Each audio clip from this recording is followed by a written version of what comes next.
Celebrating Azadi Ka Amrit Mahotsav, India's glorious journey of 75 years of independence in our residence at 10 Clarke Street Kolkata was truly a chapter which got written in history. Our house, which has time-travelled from the pre-independence era to today's modern times, was all decked up to greet and welcome a generation who belonged to the period when India got her independence. And each of them shared their AZAADI stories and anecdotes with us.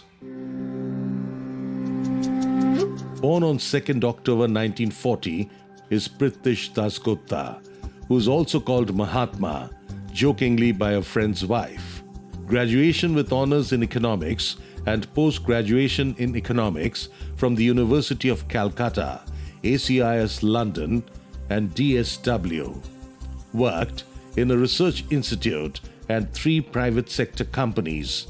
Presently, advisor to SME. Pleasant occupations: reading, watching sports, walks, unmuted soliloquy, and sleeping. In humor, Prithwish told us he's tech-challenged and with below-average gregariousness.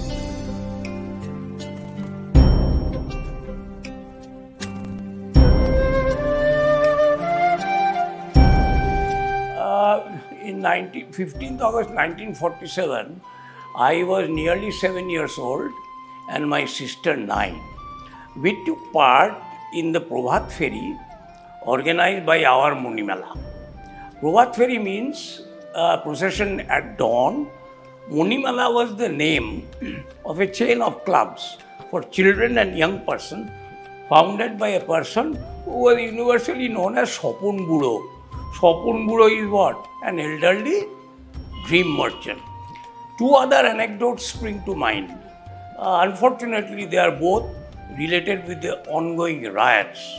First was the building that we stayed, that I lived in. On the ground floor of that building, there were shops overlooking the road. There was a tailor's shop which belonged to a Muslim. He had locked up his shop and vanished. Someday, some people gathered on there. They broke open the shop, they took out everything that was inside, they piled it on the pavement and set fire to it. We were of course not allowed to see the entire carnage. Bhanumi tu bhetore jao. The second anecdote relates to my sister-in-law's coming home. She was coming home from her parents' house. This is interesting. She was to arrive at Shialda and she needed safe passage from Shialda to her house in Baliganj through a riot-torn city. Now, my father was then working in the writers' buildings as an assistant secretary.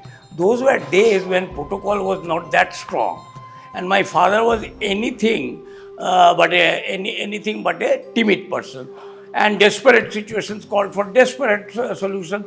So he went straight to the chief minister, who was Mr. Sharwadi, and said, "Sir, I need assistance." We got assistance. What we viewed from the balcony was Borobodi, Borda and a domestic help emerging for a largish black car which had foot places on both sides of the car. And on those footrests were standing 2 Sikh Jawans. Their open swords held aloft and glittering in the sun.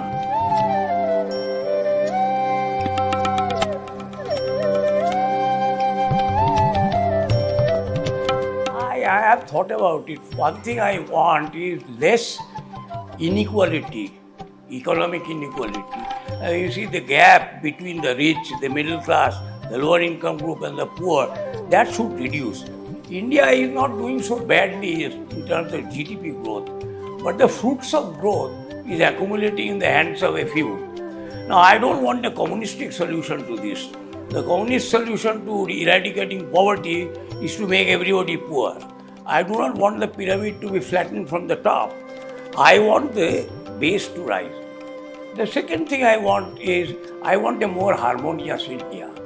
You see, it is to the credit of Gen Y and Z that they have overcome on many occasions the division brought about by caste, the arguments of sons of the soil, versus an outside or even economic difficulties.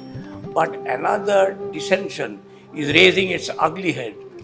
I am amazed and I am very disappointed to see otherwise rational people quite brazenly express Islamophobia.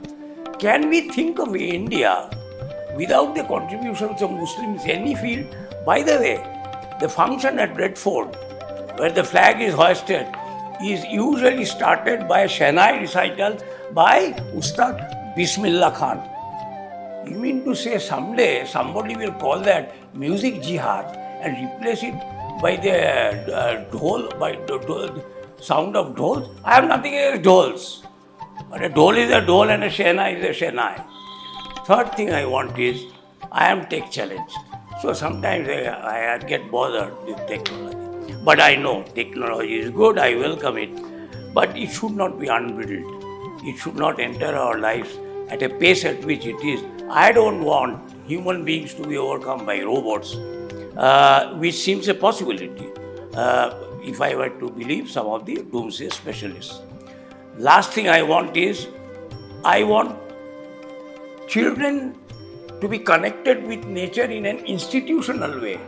It has to be, it should not be by accident. I am ashamed to say, I cannot identify trees, I cannot identify flowers, I don't know butterflies, I cannot identify insects. My inheritors should do better.